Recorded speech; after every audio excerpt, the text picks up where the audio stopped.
So বন্ধুরা, EPC 1 পরীক্ষার জন্য যে সমস্ত প্রশ্নগুলো সাজেশান দিয়েছি সেগুলো কিন্তু কমপ্লিট ভিডিও এই ভিডিওটার পরে আবার আসছে।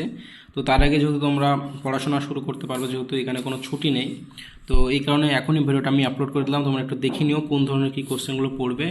জাস্ট একটু আমি ছোট্ট করে ভিডিও করে দিচ্ছি, তারপর নেক্সট ভিডিও কিন্তু অবশ্যই আসছে। ভিডিওতেই পড়া হবে একসঙ্গে, তোমাদেরও পড়া হয়ে যাবে। তো তোমরা কিন্তু অবশ্যই চ্যানেলটি সাবস্ক্রাইব করে নিও এবং ভিডিওটা লাইক করতে ভুলবে না। চলো, কী ধরনের কী কোশ্চেন আমরা পরের ক্লাসে পড়বো, যে ইপিসি কী, অর্থাৎ কয়েকটা উদাহরণ বলছি, মানে পড়ে শোনাচ্ছে। যেমন হচ্ছে এনহ্যান্সমেন্ট অফ প্রফেশনাল মানে ক্যাপাসিটিস যেগুলো, তারপর হচ্ছে স্বরূপ পাঠের অসুবিধা, নিষ্ক্রিয় পাঠ, নিবিড় পাঠ, তারপর স্ক্যানিং, তারপরে হচ্ছে সৃজনশীল পাঠ কী, এগুলো কিন্তু সাজেশানে করা আছে। যারা পিডিএফ নিয়েছো তারা তো জানো, বর্তমানে কিন্তু আর পিডিএফ দেওয়া হচ্ছে না। যা পিডিএফ একসঙ্গে 3টে পিডিএফ দেওয়া হয়ে গিয়েছিলো। তারপরে যে মোটামুটি দেখো প্রায় 24টা কোশ্চেন এখানে রেখেছিলাম, যে শব্দটি ক্ষেত্র টিকা কী, এই 24টা। তার মধ্যে হচ্ছে ইপিসিতে জানো তোমরা 10 মার্কের কোনো কোশ্চেন আসে না, তাই এখানে 5 মার্কের মোটামুটি 10টা কোশ্চেন রাখা হয়েছে। যেমন হচ্ছে পঠন দক্ষতা বিকাশের কার্যাবলী বর্ণনা করুন। তারপর রয়েছে যে উদাহরণসহ 2 প্রকারের মানে পাঠের নাম উল্লেখ করুন। যেমন হচ্ছে বর্ণনামূলক পাঠ, তার সম্পর্কে, তার বৈশিষ্ট্য, তারপর এগুলো। তারপর ব্যাখ্যাধর্মী পাঠ, তার বৈশিষ্ট্য।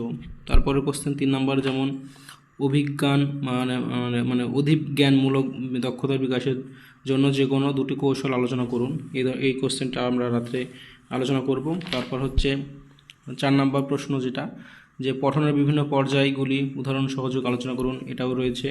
তারপর তোমরা জাস্ট কোশ্চেনগুলোর উপর দেখে নিতে পারো। পঠনের সমস্যাগুলো উল্লেখ করুন, সমস্যাগুলো উত্তরণের যে সমাধান, এই সমাধানটা কিন্তু পরীক্ষায় আসতে পারে। তো এই ধরনের কোশ্চেন।